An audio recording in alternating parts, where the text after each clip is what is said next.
Yeah, yeah, yeah, yeah. Linking on my brain.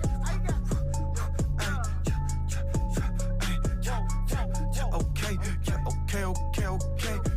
Linking on my brain. I got linking on my brain. Whoa. Pour préparer la reprise, le staff médical turinois a effectué des tests de performance et CR7 s'est amélioré dans 2 domaines.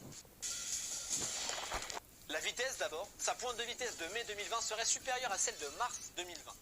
Comme quoi louer une villa avec une descente de garage, eh ben ça paye, hein. Ah ouais, il s'en fout de la piscine lui.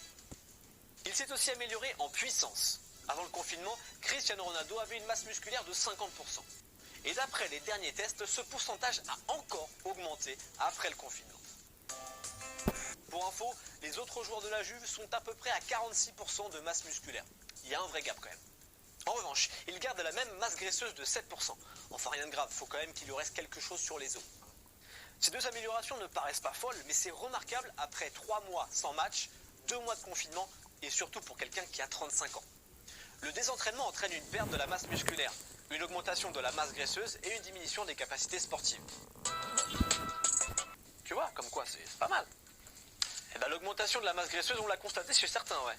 Monsieur Suarez, Luis, FC Barcelone. Monsieur Kane, Harry, Tottenham Hotspur. Et monsieur Higuaín, Gonzalo, Juventus, FEC.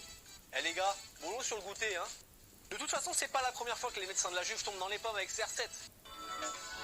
Quand il avait signé en 2018, les médecins du club avaient jugé qu'il avait un corps de 20 ans, 20 piges.